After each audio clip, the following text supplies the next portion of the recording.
think you learn being a background character. How does it feel to be a background character in life? And to me, I attributed this to like your whole life growing up. I believe that almost everybody has experienced being a background character to something. Yeah. You know, There's no way, by virtue of you living, Yeah. you are living your life. Yes. And your life is primary, definitely. But it becomes secondary or tertiary to something. when Eventually there's something that's going to be you a little feature. bit in someone's life in Yes, some yes, sense. yes. That's when you share an experience with them. exactly. And then I think that sometimes a person can be more of a background character than be a primary. There are certain people who have had the majority of their lives being a background character Hey, versus I don't like the sound of that. it sounds Versus. and it sounds not interesting, ne? But when I look at it, I'm looking at the things that a background character has learned, though. You know? Okay. Being a background character, to me, it's not sometimes it's a thing of you don't necessarily need to shine to anyone. You don't need to. It's not a must for you to force yourself to be a primary character. Yeah, well, you can't be in any case. You can. So I would look So the at closest you can't. could be. You can't. How I would look at it would be that a person is seeking a certain type of attention, and that makes them a main character. That makes that where in that attention seeking they become they try to be the main cast of a story. Okay. Yeah, but I don't think you can for sure. Yeah. But with that, there's a lot of people who seek for attention, and I guess some people have mastered that and they get it, and then they become whatever, not the background character, but the main character. Foreground. Yeah. I think I've been, like, for the most part in my life. I think even now I still am. I still try to put myself away from, like, a lot of things and just let the people who want to be the main thing in the main act. You cannot be a background character on things that concern your life, you know. I don't. You can't take a back seat. No, you can't take a back seat like that. But in most cases, for the most part, you can take a background character, a back seat, because I look at a background character as an observer. Yeah, a person who's there just observing, trying to learn, trying to do this, trying to do that. Now, when I look at it, I think being a background character has made me a better current person. Yeah, the whole history of that has given me so much to observe, to a point that now I'm just taking from those type of experiences, those type of things that I've observed. Those many things I've observed. Right. You mentioned earlier when we were eating, and you had, like, your bowl, and in that bowl you put your bones. You put the bones of the meat you were eating, and I put my bones as well in the same bowl. And I mentioned that this guy, you could start complaining now and be like, why are you putting your bones in my in my bowl? And your response was, man, it's crazy, because you are saying exactly what I was thinking of saying, right? I think that is caused by being observant for the most part, because it's not necessarily because you that's something that you would have said, but it's, for the most part, it's 90% of people who you would think that they're probably thinking that, that experience, as unique as it is, it's also not unique like that. It's also not new. My relationships have also worked out much better with a lot of this experience, with a lot of like just looking around, just I guess even the experiences that I've had as well. But for the most part, also the observing, just being the background person to look at things. In my experience, I was just thinking to myself, what do you think you learn by being a background character? What are the benefits of that? You know? Picking it up from the last thing that you said, I didn't always have the understanding that that's the role that I'm playing. Right. So similarly to what you're saying, you've always been a background character. One of the things, as far as I can remember, that is a trait of mine is observing. Right. So I think for even in school, right, I would lose focus, but in losing focus to what is being taught or said, then to lose focus there is to focus on what's happening around me, looking what other people are doing, so that is as early as I can think of it, and as early as I can recall me being able to look around, so I even shared to you at some point that I give people leeway, to F up, excuse the French, right? But when I even approach or confront, it's because it's a pattern. So I look for patterns in most situations, and for you to look for that, you must be in some way an observer. You must be someone who actually sits down and really looks at how this next person moves. By extension, I've only been conscious of it when I wanted to work on oversharing, because for a long time I've always felt like I'm an open book. Yeah. I think you could say hi and I'll tell you what I'm saying. Tell them what you were eating for lunch. Yeah. Then I fought with this person, and I remember when I was young, hey man, these things always come, and I appreciate how long life is. Yeah. Life is very long, eh? It is. Man, life is very, very long. Forget the shortness of it. Life is long, bro. Life is long. So there was a hot man whose name was Nati. Yeah, so he's always told me, I think that's one of the things that I remember from our interaction. He said to me, learn to keep your cards close to your chest, and I just heard it and I didn't really practice it.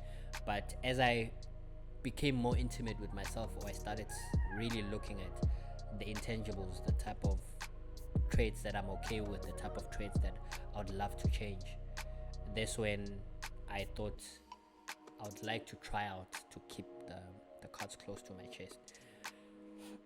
So with that particular situation, and I've shared with you why I did not actually speak on it or advise, but in that situation, what you learn firstly is how you are versus that person, right? And not in the sense of comparison, but in the sense of the things that you already know, the things that you believe in, the things that you see, the things that you could tell this person, like, from this point, this is what you need to do, but sometimes, in all honesty, bro, people just have to come to the realization of all these things that they need to change, or behaviors that they have to come to interrogate, because I could tell you, you need to change this, that, and a third, but if it hasn't dawned on you, there's no way you're going to change that, or you're going to look into that. Advice you can get. Yeah, no matter. All still comes back to what the horse to the river. Yeah, that. So in the bowl situation where we were eating, I'm now thinking, I recently heard, not once, I recently heard the fastest thing, Einstein said the fastest, there's no the fastest thing is light, right? I'm not obviously putting it in the way that he did, and this person asks what's the second, if not equivalent, fast thing, what would you think that is? If light is the fastest thing, what could be the second fastest thing, or something that is as fast as light? Is thought, right? So the way you get thoughts is so quick.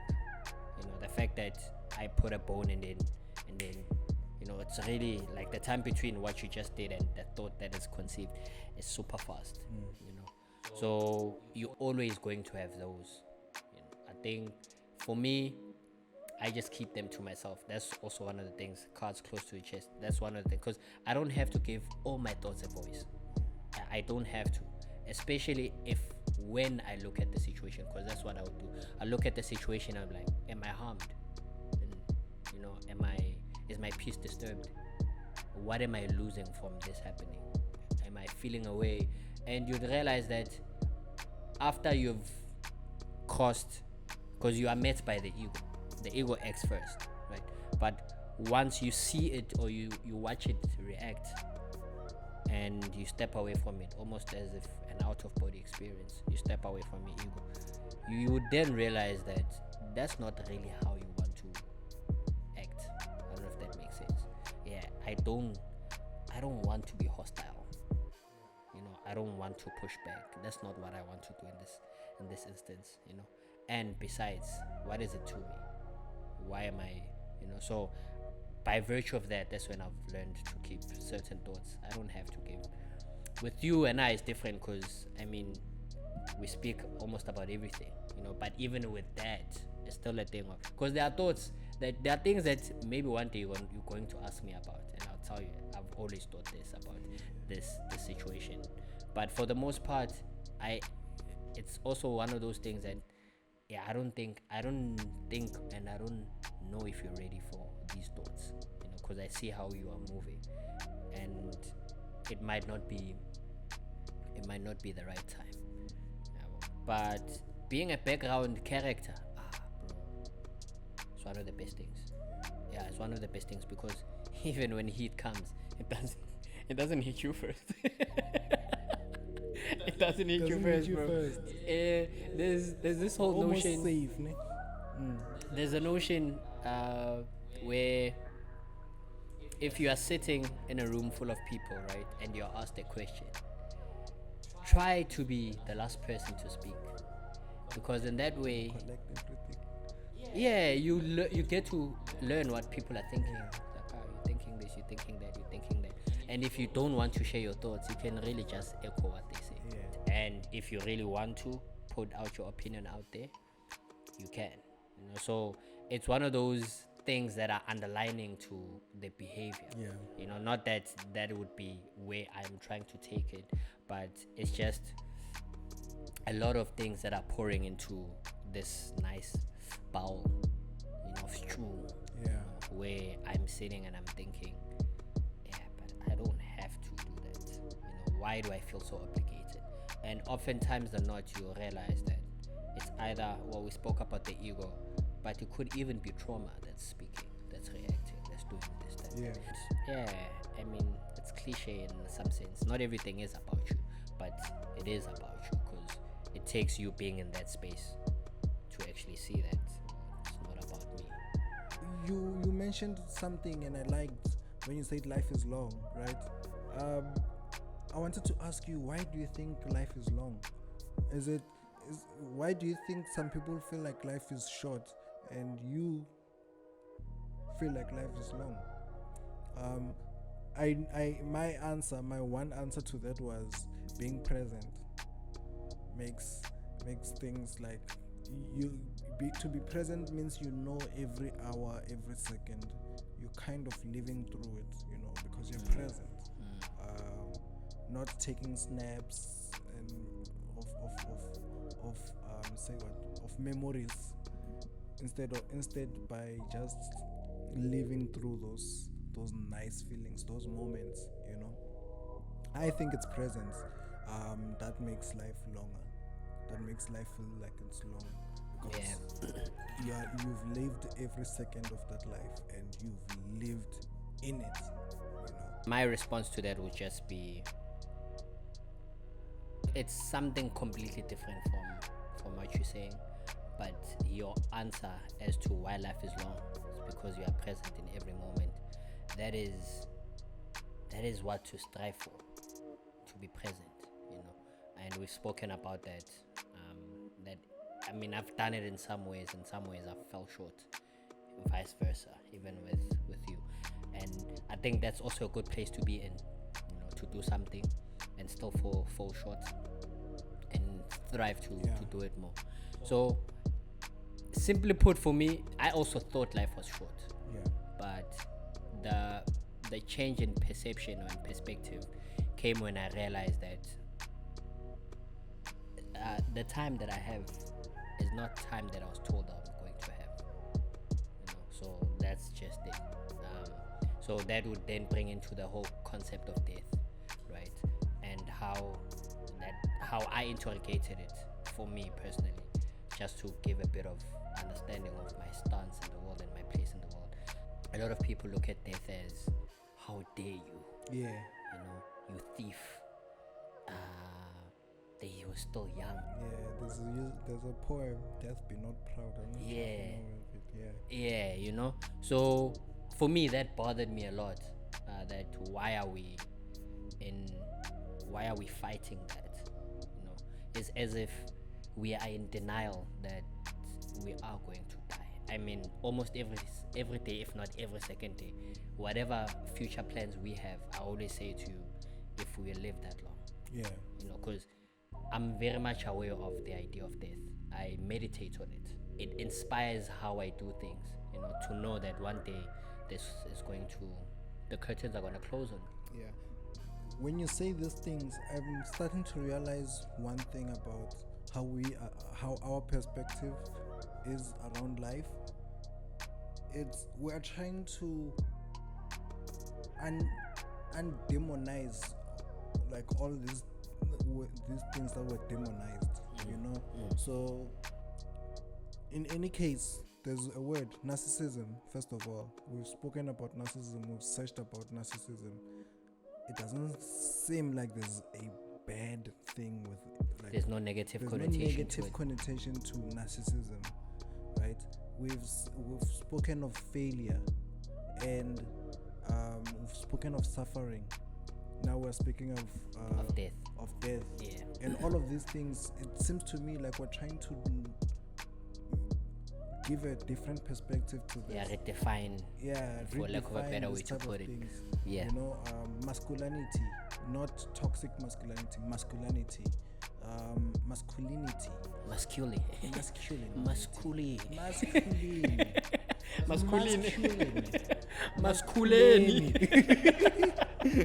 Masculinity. Masculinity, yeah. Things like that. We are trying to give a different perspective to these things and making you look at it not in a way where when you hear of failure, you hear of something that crushes you. You know, when you hear of death, you don't hear it as something that crushes you. All of these things, if anything, motivate you. You know, motivate you to getting the other things that you. So maybe I'm not sure if that's quite right, but the opposite of what's this of failure, no, not failure, of suffering would be pleasure, comfort and stuff like that. But you have to acknowledge these things, this suffering. You have to acknowledge this death. You have to acknowledge this what are these words that we're working in, this narcissism. You need to, well, not narcissism, actually narcissism is a good thing. You have to acknowledge death to live, you know. Yeah. You have to acknowledge the night failure to be successful. Yeah, you know? it's the duality, night and day, the yin yang type of thing. Yeah, it's very, very important. For me. That's what I came to the understanding of, right? That you cannot ask for rain and not be ready to deal with mud. you cannot ask for sunshine and not appreciate overcast, or you cannot ask for daytime and not appreciate nighttime. Yes. You need to get to understand that in order for this to exist, that has to exist. In order for life to be a thing, to be a concept, death death defines life. Equally important, right? Yeah. And all of those things, they all, for me, when I understand, they all speak to what we are moving away from. Yes. Nature, that's it. Yeah. That's what it is. Nature has always been like that. Yeah. From the inception, it came out, or it blossomed in that sense that when there's death, there's life. Yeah. And I remember there was a time where you asked me if I'd rather have, was it sunny or rainy days? Yes. And I say to you, after thinking about it as well. Yeah. Like, You said you love that weather, so it was overcast. Yeah. You say you love overcast weather. Yeah. You love it. And I asked, would you rather have this forever or would you rather have this weather forever? Since I love it. Yeah, since you love it. Your exact words were, I wish it would be like this forever. Yeah. I love this weather. Yeah. Right? Yeah. But I guess when you said it at the same time, I'm pretty sure you were not too critical around. You were not thinking critically. Didn't I give another thought to that? No, you Or gave. I You just gave left? the Okay. thought. You gave the thought. So I think I made it more serious than you said it. So when you said, "Yo, man, I wish we had this weather forever," right? I think you were not critically thinking of it. About you it, were yeah. putting it just there, like this Like just weather is surface just level. nice. Yeah. And then I came with a question: would you rather have this? And then you came with it like, hey. I wouldn't appreciate You just wouldn't as appreciate much. it. Yeah, we were speaking about that place where people were playing soccer at night. As kids, we went to places like that, right? I told you that I lived like that growing up, and there was nothing I knew apart from that. Apart from that, I didn't appreciate it. I appreciated it as soon as I left, like that type of comfort, and went back to like places where there's no night football, night rugby, and now you really appreciate it. I played rugby up until I think grade 4, right? Maybe less, but when I spoke of how much I played rugby after after I stopped playing rugby, I spoke so much about it. That shows you how much now you have to appreciate the things when you still have them. you still have them. Yeah, man, I even went to Metric, still speaking about the times when I used to play rugby. That's how much You sound like those. those old people. Yes, the old people who worked maybe as a quantity surveyor or something. Like, I used to be a quantity surveyor. You see that is that It's exactly that. Yeah. Except for me is when you become famous, and then somewhere in the hood, and you somewhere far away from I me. used to work with him. I know him.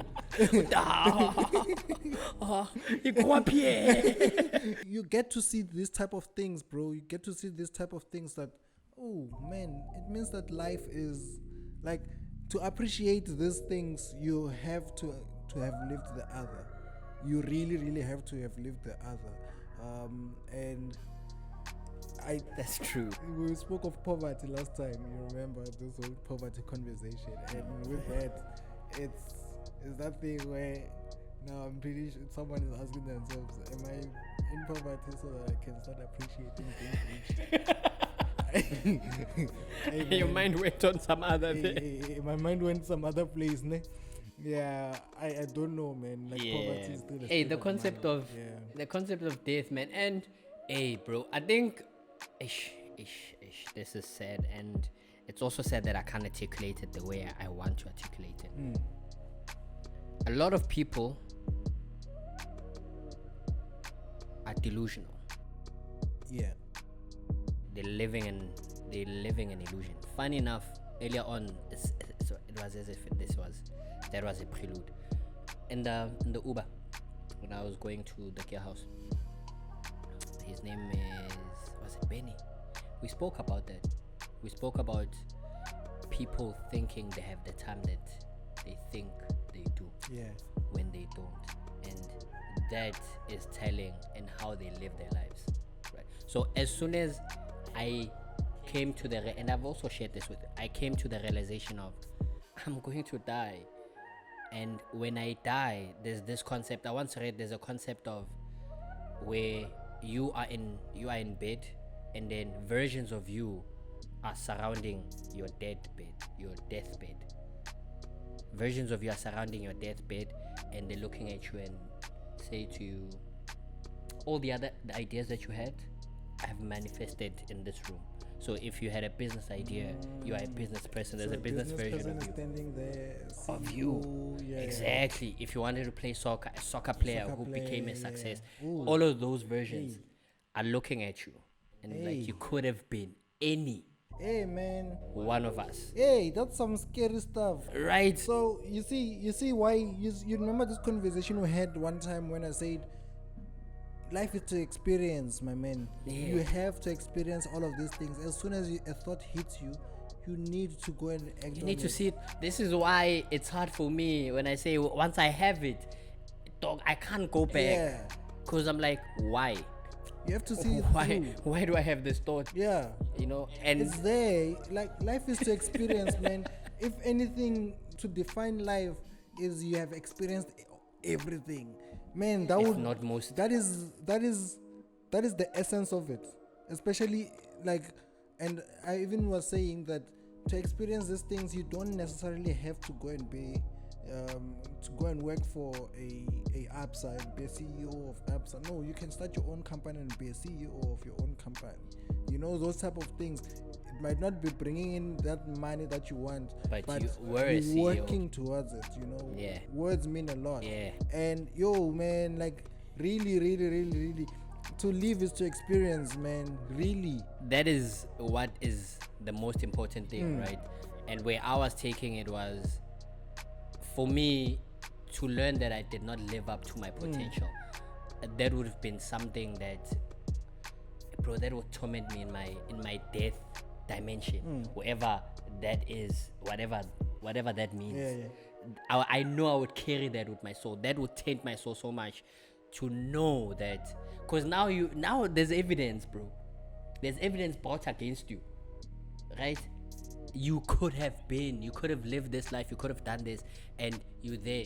I probably would die twice, dog. I would die that day, to wake up wherever, if I wake up or whatever, and to die again, because it would be too much for me to bear. Yeah. The other thing is, I'm the person who conceived these thoughts.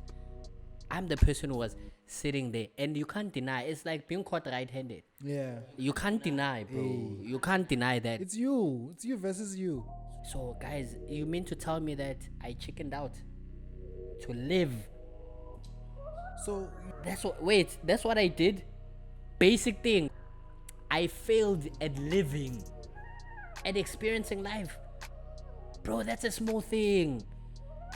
Let me fail to be a CEO. Let me not fail to try to be a CEO. No. To try. you see, so when you were saying all of this, I was thinking of that track by J. Cole, Knock the Hustle, by Cause with J. Cole. It says to never try is the ultimate fail. Yeah, to ultimately fail is something else. To fail is one That thing. shit is. But to ultimately fail means you didn't even try.